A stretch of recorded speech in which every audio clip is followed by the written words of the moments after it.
अच्छा भाई, आप इतनी कंट्रीज घूम रहे हो, तो ऐसी कोई कंट्री के बारे में बात करते हैं जो जहाँ पे आपने बहुत लग्जरी देखी हो, मतलब बहुत ultra luxurious life, other than Dubai. Dubai के बारे में कहते हैं कि बहुत लग्जरियस है, तो और भी कोई कंट्री जो उससे ज्यादा बड़ी? विदाउट अ डाउट मोनाको दुनिया की सबसे लग्जरियस कंट्री आप उसे कह सकते हो। दुबई दुबई लग्जरियस है, पर दुबई की दूसरी साइड भी है, बिल्कुल करीबी भी है। मोनाको बहुत छोटी कंट्री है, वर्ल्ड की 3rd या 4th स्मॉलेस्ट कंट्री है, इटली के बिल्कुल साथ में, फ्रांस के एकदम साउथ में। बहुत छोटी कंट्री है। ऐसी कंट्री आप पैदल चल के आधे घंटे में सारी कंट्री इजीली देख सकते हो। मैंने पैदल चल के सब देख लिया था। उनकी कैपिटल सिटी है मोंटे कार्लो, वही एक मेन शहर है। उधर कैसीनो है मोनाको का, मोंटे कार्लो कैसीनो, और यॉट क्लब है, मोंटे कार्लो यॉट क्लब। तो दुनिया के सारे बिलियनियर्स ना उधर आते हैं अपनी यॉट्स दिखाने, शो ऑफ करने के लिए, और कैसीनो में पैसे लगाने के लिए। भयंकर शो ऑफ है भाई वहाँ पे। इतना छोटा सा देश, जो मानो आप पैदल चल के आधे घंटे में पूरा देश घूम सकते हो। उसमें भी super cars, Ferrari, Lamborghini, Rolls Royce. Normal गाड़ी आपको ही मान लो इंडिया के 1 करोड़ से कम आपको वहाँ कोई गाड़ी ही नहीं दिखेगी। मतलब भाई मेरे को तो गाड़ियों की इतनी नॉलेज नहीं, पर मेरी आंखें भी ऐसे ऐसे, अभी ये अरे ये तो उस मूवी में देखी थी, उसमें गाड़ियाँ चलती ही वहाँ पे सिर्फ वो है। अब वहाँ पे मेरे को रुकना भी था एक रात, तो मैंने होटल सर्च करे उसमें, तो भाई कोई सस्ता होटल नहीं है। ऐसे देश में कहाँ सस्ते होटल मिलने, 1-2 लाख 3 लाख रुपए एक रात का किराया। पर एक बहुत छोटा सा कमरा था जो मेरे को ऑनलाइन काफ़ी रिसर्च के बाद मिला, वो पूरे देश की सबसे सस्ती प्रॉपर्टी थी भाई वो। मतलब ये सोफा है ना, ऐसे ऐसे 2 सोफे, बस इतना कमरा था वो, और वो था 15,000 रुपये एक रात का।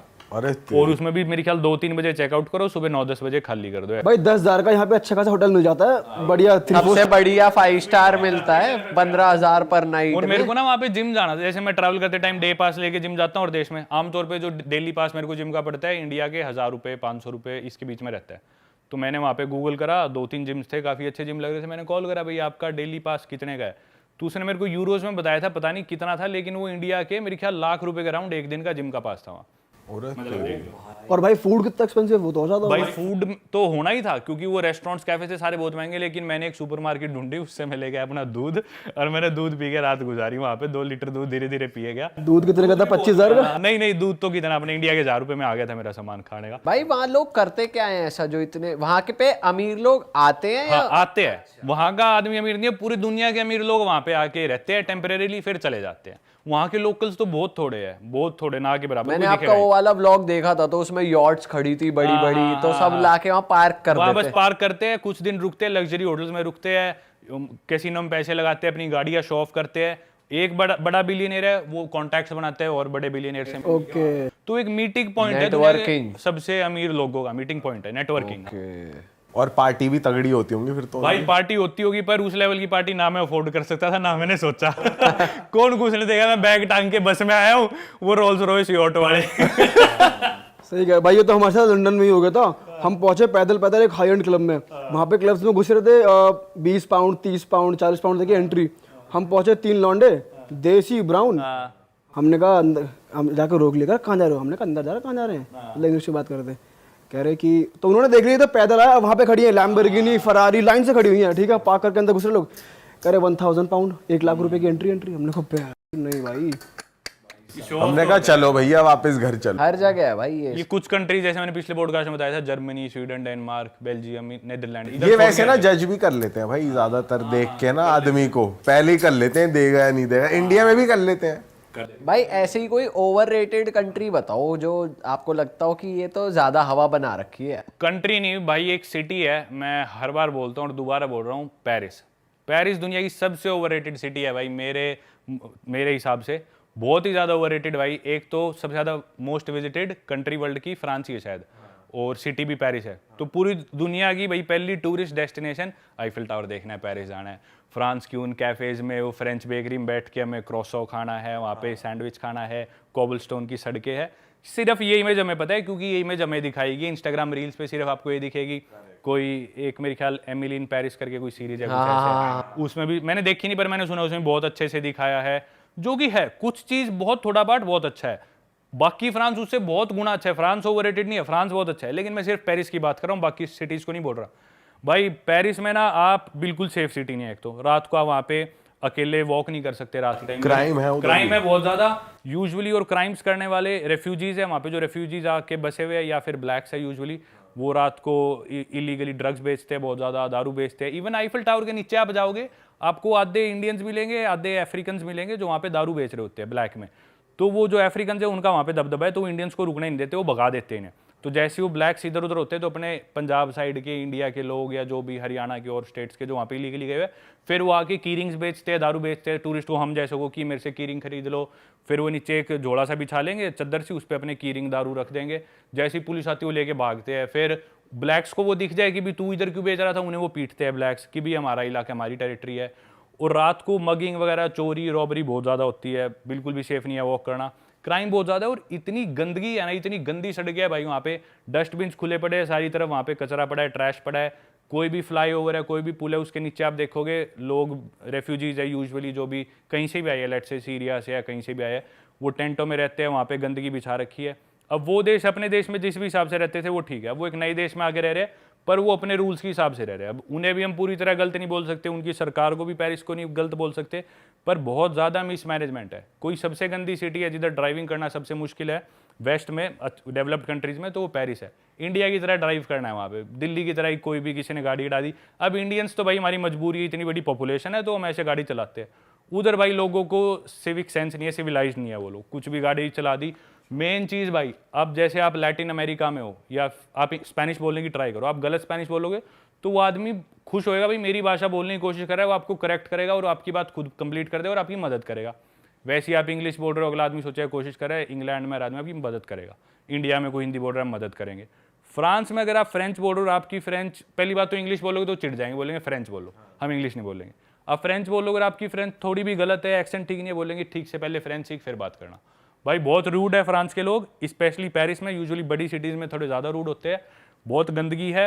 और मैं यूँ नहीं कह रहा दुनिया की सबसे गंदगी वाली सिटी है, पर जितना अच्छा उसे पोर्ट्रे किया जा रहा है उतनी नहीं है। जो गैप है ना गंदगी में और अच्छाई में, वो बहुत ही बड़ा है, इसलिए सबसे ज़्यादा ओवररेटेड सिटी वर्ल्ड की पेरिस है। और मैं नहीं, जो भी ऐसे लोग हैं जिन्होंने पूरी दुनिया घूमी है, बहुत सारे लोग इस बात से एग्री करते हैं और मानते हैं पेरिस दुनिया की सबसे ओवररेटेड सिटी है। मुझे लग रहा है उन्होंने सिर्फ वो आईफिल टावर वाला जो एरिया वो क्लीन करके रखा हुआ है बस। वो भी नहीं है, आईफिल टावर के आप थोड़ी सी दूर जाओ आसपास, ठीक है आप फोटोज खींचोगे, उधर आपको कुछ नहीं दिखेगा। थोड़ा सा चल के आप दूर जाओगे, वही गंदगी शुरू, इलीगल इमिग्रेंट्स है, आपके साथ कोई गाली दे के बात कर सकता है।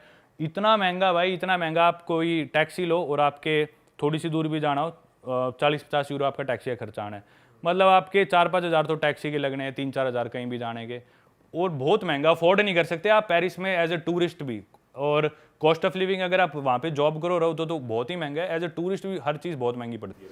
भाई मैंने तो ये भी सुना है कि जो अपन यूथोपिया वाले स्कैम्स की बात कर रहे थे, आईफिल टावर के पास भी लड़कियां आती है बात करने और वो वॉलेट वगैरह निकाल लेती हैं और आपका पासपोर्ट आपको डस्टबिन में फेंका मिल जाता है, वॉलेट मिल जाता है, लेकिन कैश गायब होता है। तो कैश मगिंग भी बहुत ज्यादा होती है उधर। ये स्कैम मैंने और जगह सुना है, पर हाँ पेरिस में भी डेफिनेटली होता है, हर जगह होता है ये वाला स्कैम। भाई आईफिल टावर के एरिया में काफी पीडी भी चलती रहती है, लोग ओपन में ही लगे रहते हैं, पब्लिक डिस्प्ले ऑफ अफेक्शन, मतलब चुम्मा चौटी ओपन ये में। तो सारे ही है, यूरोप में, अमेरिका में, हर जगह ही है हर जगह ही है। पर जिस चीज़ पे मैं ज़्यादा क्रिटिसाइज करता हूँ ना कि भी सिर्फ वो चकाचौंध जो दिखाई जाती है ना, वैसा नहीं है पेरिस पूरा, वो सिर्फ वो छोटा सा पार्ट है। एक उनका आर्क दे, मैं नाम भूल गया, वो जो उनकी आर्क है पॉपुलर, वो एक उनका वो चर्च है जिसमें आग लगी थी, नोट्रे डेम शायद, और आईफिल टावर, ये 3 जगह छोड़ के आप आसपास जाओ उनकी गलियों में देखो, कुछ अच्छी गलियाँ भी है, कोबलस्टोन है, अच्छे कैफेज है, फ्रेंच बेकरीज बहुत अच्छी है नो डाउट, पर बहुत ओवररेट कर रखा है बहुत ज़्यादा। भाई अब थोड़ा ना दूर चलते हैं, इस पेरिस से दूर चल के ऑस्ट्रेलिया आते हैं, उसकी तरफ आते हैं। वो बेल्ट कवर करिए आपने, क्या सीन है हाँ वहाँ का एक्सपीरियंस वो बेल्ट कवर हाँ करिए। वो भाई पैसिफिक ओशियन वाली कंट्रीज है, और ओशियाना या ऑस्ट्रेलिया कॉन्टिनेंट बोल देते हैं। इसमें मैंने ऑस्ट्रेलिया और न्यूजीलैंड, जहाँ मैं भी जाने वाला हूँ, इन 2 कंट्रीज़ के अलावा बाकी जितनी भी 13-14 कंट्रीज़ बची वो सारी मैंने कर ली। तो भाई ये छोटी छोटी कंट्रीज़ है, बहुत छोटी, और बहुत थोड़े लोग हैं यहाँ पे। जैसे कि एग्जांपल देता हूँ, नाउरू वर्ल्ड की वो भी 2nd-3rd स्मॉलेस्ट कंट्री है, तो नाउरू गया था मैं। उस देश में क्या करा भाई, एक मेरे ख्याल न्यूजीलैंड का आदमी आया था, वो बोला कि भी इधर फॉस्फेट बहुत है, क्योंकि बर्ड्स की माइग्रेशन होती है, वो माइग्रेशन में वो जाते हैं इस आइलैंड पे, नाउरू कंट्री के ऊपर, वो बीट करती थी, बीट करने से वहाँ पे फॉस्फेट इकट्ठा हो गया। अब फॉस्फेट काम करता है एज अ फर्टिलाइज़र, तो उस आदमी ने सोचा मैं ये फर्टिलाइज़र न्यूजीलैंड और ऑस्ट्रेलिया में बेचूंगा। तो उन्होंने एक कंपनी बना दी, सेटअप कर दिया, फार्मर्स को देते थे आधा पैसा 1 टन का रेट, और वो बिकता था ऑस्ट्रेलिया में 200 रुपये 1 टन का रेट, मतलब 200-400 रुपये रेट पे वहाँ पे फॉस्फेट बेचते थे, और वो देश पूरा एक्सप्लॉइट कर दिया। नाउरू जो कंट्री थी वो आज से मतलब 1970s के around, if I am not wrong, exact year में भूल गया, मतलब यूं मान लो आज से 50 साल पहले दुनिया की सेकंड रिचेस्ट कंट्री थी in terms of per capita GDP. Saudi Arabia number 1, क्योंकि तेल बहुत था उनके पास कि भी ये कंट्री की पूरी जीडीपी ले और पॉपुलेशन से डिवाइड कर दे हर आदमी की इससे कितनी जीडीपी आई, तो सबसे अमीर सेकंड नंबर पे थी नाउरू कंट्री। भाई इतना पैसा आ गया उनके पास, इतना फॉस्फेट मिला, इतना फॉस्फेट एक्सपोर्ट होने लगा, तो ना लोकल जो भी लोग थे पॉलिटिशियंस वो भी उसमें मिल गए, क्योंकि ब्रिटिशर्स और न्यूजीलैंड और ऑस्ट्रेलिया वाले फॉस्फेट निकाल रहे थे। तो अब वो जब तक रूल पास नहीं करेंगे वो कैसे निकाले, तो पॉलिटिशियंस भी मिल गए, सारा फॉस्फेट उस देश का एक्सट्रैक्ट होता गया, लेकिन उसके बहुत ज़्यादा एनवायरमेंटल कंसिक्वेंसेज हो रहे थे। उनकी जो मरीन लाइफ थी, समुद्री जीव खराब हो रहे थे, धरती उनकी पूरी खराब होगी। अब वहाँ पे लोकली कुछ भी उग नहीं सकता, सब्जी वगैरह कुछ भी हेल्दी खाना नहीं उग सकता उस देश में। छोटा सा देश है वो देश, मैंने पूरा पैदल चल के पार करा था, 21 किलोमीटर की रोड है, 4 घंटे मैंने पूरा देश पैदल चला था। और अब मतलब 50 साल बाद वो दुनिया के सबसे गरीब देशों में से एक देश है, क्योंकि पॉलिटिशियंस इतने करप्ट हो गए, उन्होंने सारा देश बेसिकली बिकवा दिया ताकि लोग शोर ना मचाए। हर इंसान को दे दी सरकारी नौकरी, जिसकी भी एज है सरकारी नौकरी, लोग खुश, भाई सरकारी नौकरी है, हेल्थ केयर बिल्कुल फ्री, एजुकेशन फ्री, कॉलेज के लिए तुम ऑस्ट्रेलिया जाओ सरकार खर्चा देगी। लोग इतने खुश, भाई ड्रीम लाइफ जी रहे, क्या देश है ये तो। पर अंदर ही अंदर वो देश खोखला होता गया। सारी उन्होंने बाहर इन्वेस्ट कर दी, अपनी एयरलाइन बना दी, होटल्स खोल दी, नाउरू वालों ने नाउरू एयरलाइन बना दी, बाहर अपने स्काई स्क्रैपर्स बना दी और देशों में होटल की चेन खोल दी। पर अंदर से जैसे ही उनका फॉस्फेट खत्म हुआ ये देश बैकआउट कर गए और इनके पास खुद अपना कुछ बचा नहीं। तो भाई अब वहाँ पे ये हाल है, लोग बहुत ही ज़्यादा मोटे हो गए, ओबीस हो गए, क्योंकि हेल्दी खाना कुछ है नहीं, सब पैकेट खाना आता है और उसमें इतनी शुगर, स्वीटनर्स, प्रिजर्वेटिव्स ऑस्ट्रेलिया से।